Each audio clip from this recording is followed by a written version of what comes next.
Hey kids, Mr. Fly here, hope you're well. Out and about on the big 2019 Yamaha Niken GT once again. And in this video, what I want to tell you are the top 5 things that you need to know about this machine if you're thinking about buying it. So, if you're in the market for one of these, you're going to want to watch this video. Stick around and stay tuned.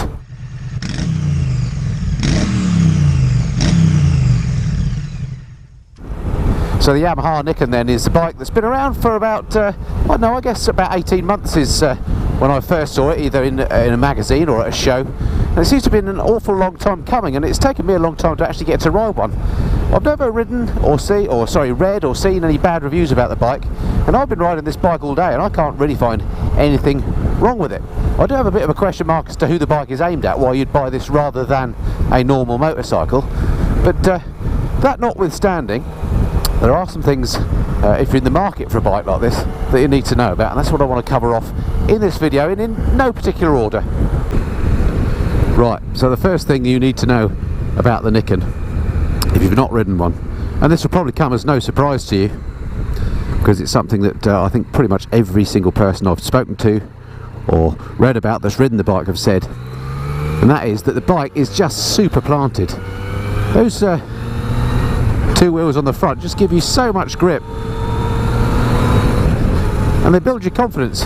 Not that you don't necessarily have grip and confidence on a normal two-wheel bike, but this one just feels different. The way it leans into corners, it can actually lean up to 45 degrees amazingly.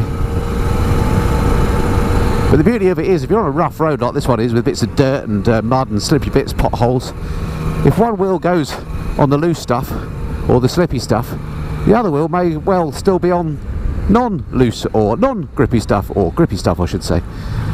So between the two of them you get, you're always in the grip, and that makes the bike feel really planted.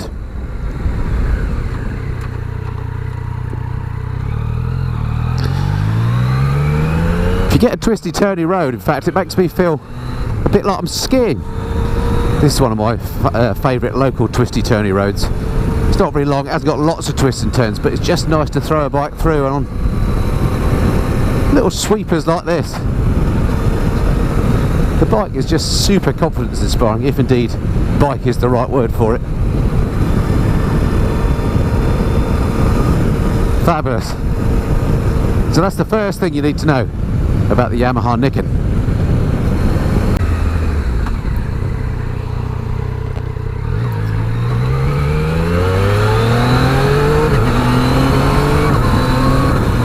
Okay, the next thing you need to know about the Niken, particularly if you're thinking about getting one for touring, so the GT, this bike that I'm on, will be the one to go for.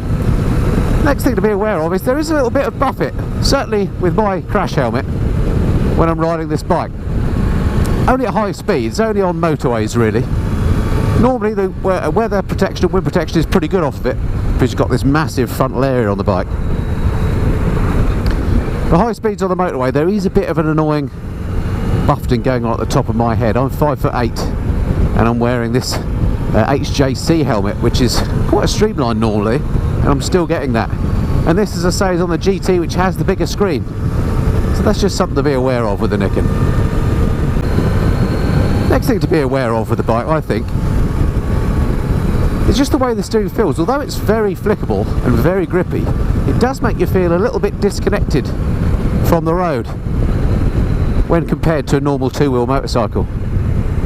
Now you might really like that feeling. It's a bit like the feeling you get on a car that's got really amazing power steering when it's, you know, super light, but you can't really feel what the road's doing. And that really is a bit like the way the Niken feels. That might work for you. I personally kind of like the raw feeling that a motorbike with, you know, a traditional motorbike with two wheels gives you, and that you can feel what the front wheel's doing as it skips across the surface.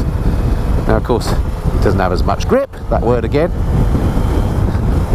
but you do understand what the surface is doing, and as you look at the surface of the road ahead you can work it out and you know what's coming. With the Niken, on the plus side, you don't have to do that so much, because it just takes everything in its stride. If it takes bumps or it hits a boulder or something on one wheel, the other wheel just soaks that up, so the suspension remains really solid. It's just a different feeling, the way the bike feels in the steering. Now, as I mentioned before, I've been riding this bike all day. I've ridden it all over the place. I've been on motorways, been through towns, villages, and one of the things I have noticed is you do get a lot of funny looks Now it may not be funny looks, it's more looks of what the heck is that. So if you don't like being the centre of attention, then this isn't the bike for you. You don't see many Nikens on the road. I'm not sure if I've ever seen any. But if you ride one, you're certainly going to be the centre of attention, so you're going to need to like that.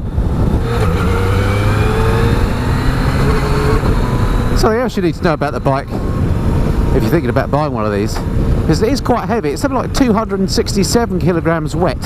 Now that's the same sort of weight as a fully loaded BMW GSA. Now there are heavier bikes around, and I'm not a particularly big fella. I'm only 5'8", and I don't have any problem at all moving this machine around. And also I'm only 5'8", I'm a bit of a wimpy 5'8" at that.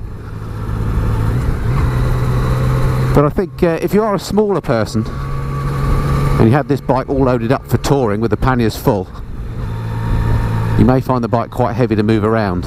It's not top heavy or anything like that. It holds its weight nice actually. It doesn't feel ponderous, and in fact the two wheels at the front do give you perhaps a false sense of security when you stop. In that again, even when you stop, the bike feels planted. You do have to of course realise that those front wheels aren't fixed. If you let the bike go, the bike will drop. They're not locked like some of the three-wheel scooters are. So you've still got to keep the bike on its balance point. That's something else to be aware of. When you are moving the bike around manually, when you're off the bike and just lugging it about, it does feel again quite planted, to the point that you feel you can just lean it at great angles. But of course if you do that, it will go past a critical point and the weight will overcome you and you'll then drop it. So just something else to be aware of. It's quite heavy, and it carries its weight in a sort of an odd way when you're lugging the bike around. So just make sure you keep the bike balanced, otherwise you'll drop it. Something I wasn't expecting about the bike on the plus side, and something that you may need to know if you've got a tight bit of space to manoeuvre it at your place, is that it's got an incredible turning circle, this bike.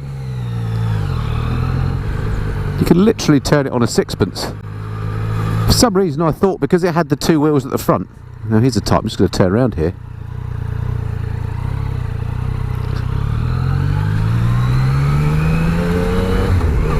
Just not an issue at all. For some reason I thought because it's got those two front wheels it wouldn't turn very tight, but absolutely that's not the case. I tried it in a parking space earlier, in a standard British parking space which isn't big, and I could get it 180 degrees within one space. You know, well, across two spaces, but it's one of the tighter turning circle bikes that I've come across.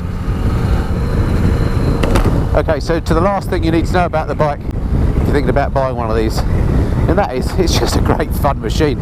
It is quirky, but it puts a smile on your face, this bike, and that's the most important thing about a motorcycle, isn't it? It just makes you feel good.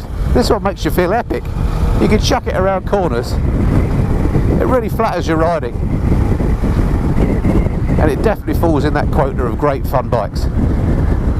A right hoot, this thing.